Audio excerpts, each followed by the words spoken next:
Hello viewers, welcome to my YouTube channel. In this video, I will be discussing about attitude and tone in prose and poetry. Attitude refers to feelings and opinions that a person has towards someone or something. I will take you through the various probable situations in which we can derive attitude from. It is imperative to note that when determining or identifying attitude from either prose or poetry, we make use of the author's description, and at the same time, we also look at the various points of dialogue to hear out what a given character says. In most cases in poetry, we listen to what the persona says in order to come up with the attitude. Viewers, before we continue, allow me to ask those who are new here to kindly hit onto the subscribe button and turn on the notification bell so that anytime we produce a video like this, YouTube will automatically notify you. Again, to my subscribers, I continue thanking you very much. Now, let us consider the probable situations in which we can identify attitude.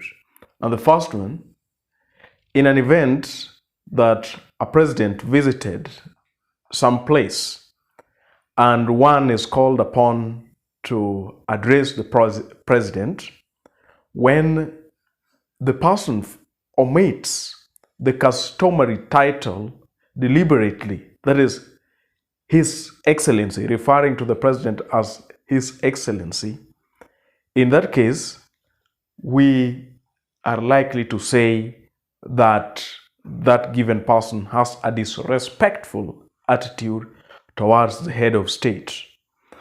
In the second situation, we can identify attitude based on the nonverbal cue.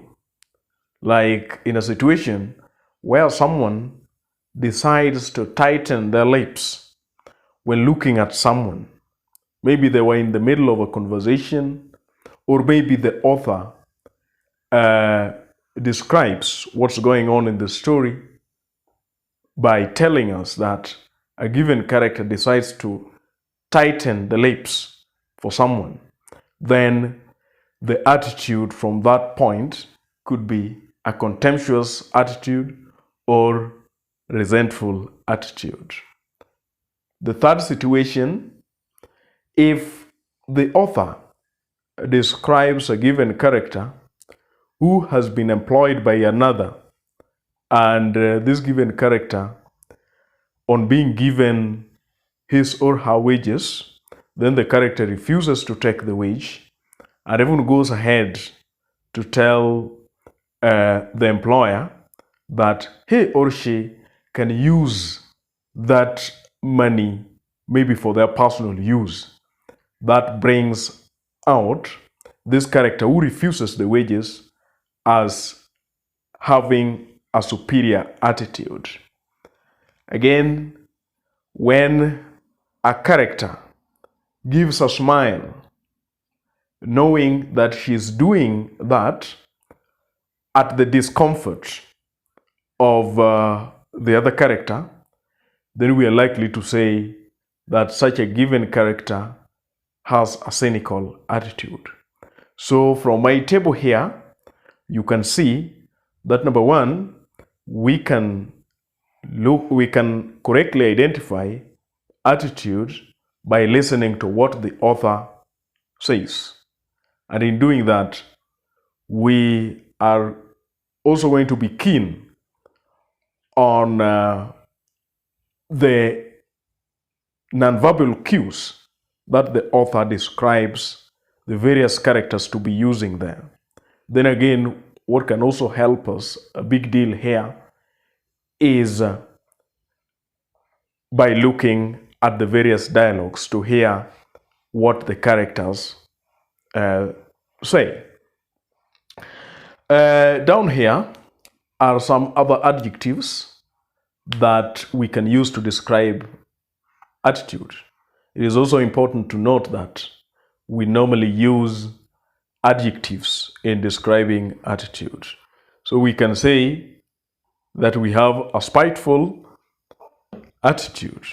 A spiteful attitude occurs whereby a given character says something or does something with an aim of hurting another. We can also have a pessimistic attitude where a character or maybe characters view things from a negative angle. We can also have a patronizing attitude. Here is where a given character feels that he or she is more intelligent than maybe another character. We can also have resigned attitude. There is a poem that we had discussed previously, and there is these lines that come at the respective end, and that is, I am sick, I must die. So the attitude that comes out there is that of resigned. A person, or the persona in that case, has resigned to death. We can also have a respectful attitude. Maybe a character uses some titles, some respectful titles on other characters. That one will be a respectful attitude, or the manner of talking. Then we have a contemptuous attitude that we have looked at. We can also have a submissive attitude, whereby through action or maybe through words, a character seems to submit to the demands or what other characters desires of them. We say that is a submissive attitude. Looking at the text that will be set as the excerpt this year, that is Blossoms of the Savannah, you can see the various cases in which Mama Milanoi is submissive to the husband Olekaelo. We also have a superior attitude. We can also have inferior attitude, where a given character feels inferior to the other, feels that the other character is better than them. We can have a loving attitude, a sympathetic attitude, an accommodating attitude, a malicious attitude, where maybe through the description of the author, or maybe through the dialogue, there is this character who is plotting something malicious or something not appropriate for the other. Then we say there is a malicious attitude. We can also have a supportive attitude in a case where the author paints a picture of a character in words or in action, supports a given character. We can also have a sadistic attitude, and this attitude occurs when a character enjoys someone going through some difficulties or struggles. We can also have an optimistic attitude where a character looks at life or views something from a positive angle. We have an understanding attitude, and lastly, slanderous attitude. In slanderous attitude, a given character seems to be coming up with false claim about someone with the intention of ruining their good name or reputation. Tone is the voice quality in speech as well as in written texts. So in most cases, the tone is determined from the voice of a speaker. However, in most written texts, the tone cannot quite come out by way of voice. So we must look at some of the things to infer from the various written texts, that is in prose and poetry.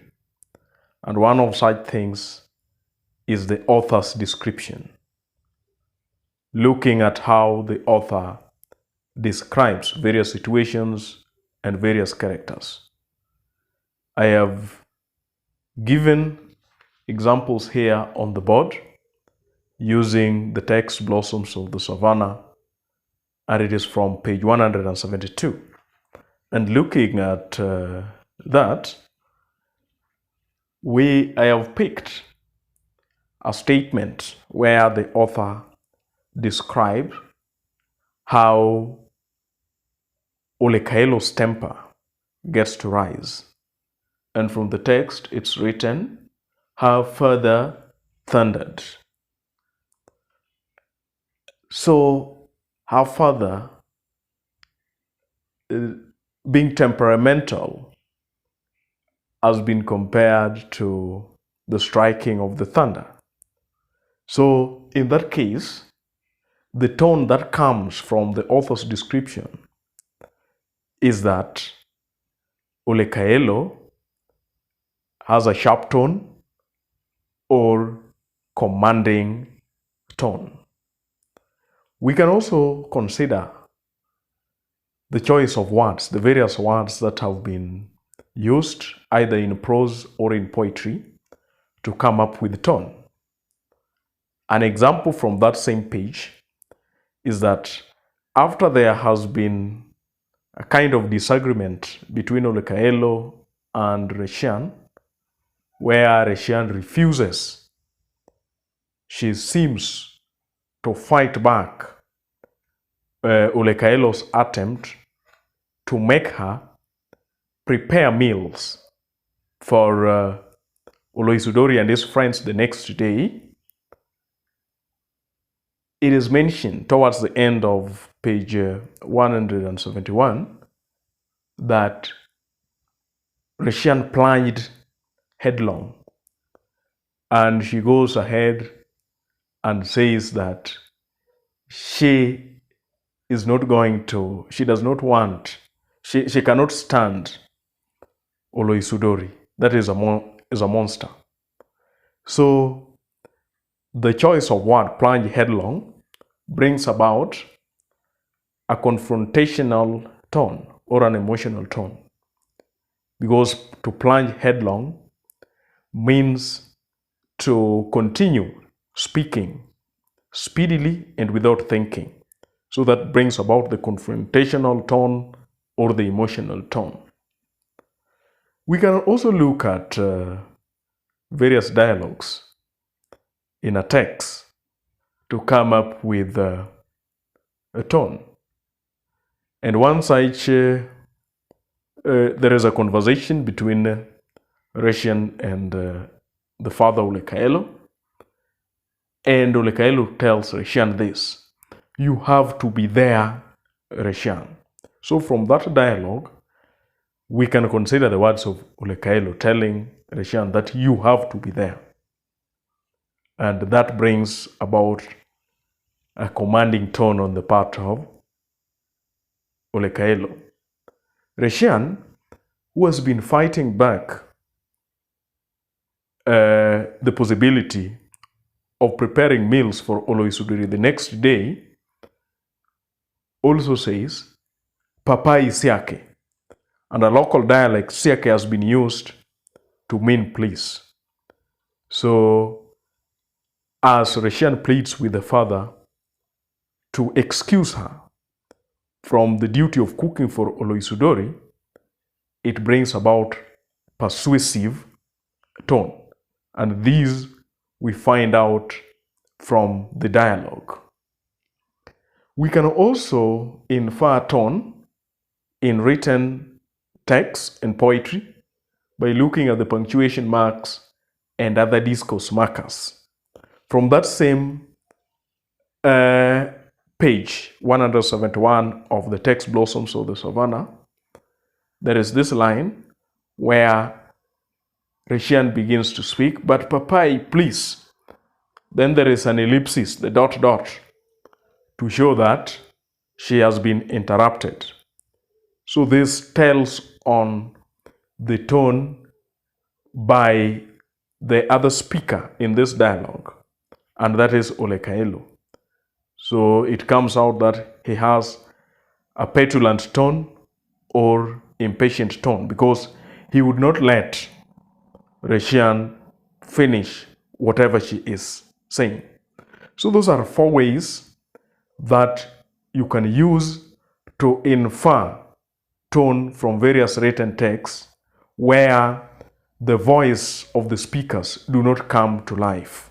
Number 1, looking at the author's description. 2, the choice of words. 3, dialogue. And lastly, punctuation marks or discourse markers. There are some other adjectives here that can help us to describe tone. So in describing tone, we also use adjectives. We can have a sympathetic tone. We can have a measured tone, which comes about when a character in their words has some kind of restraint or self-control. We can have patronizing tone. One character despises the others and seems to be more intelligent. We have a sharp tone, shocked, conversational tone, especially in a dialogue, bitter, resentful, commanding. We can also have sarcastic tone where sarcasm is involved. We can have remorseful tone. We have condescending tone. A character feels superior to the other character. We can have aggressive tone, nostalgic tone, where a character reminisces about the past. We can have a sad tone. We can have a jealous tone, emotional, obsequious. And obsequious tone comes about where a given character does too much, does more than enough to please another character, and it comes out from their words. We can also have subversive tone, submissive tone, celebratory tone, where there is kind of celebration, maybe a word like hurrah. We can have a brusque tone, where a character uses precise and concise words and it appears rude. We can have joyful tone, disrespectful tone, humorous tone, where there is some chance or possibility for laughter and humor. And lastly, we can have repulsive tone. Thank you very much, viewers. Until next time.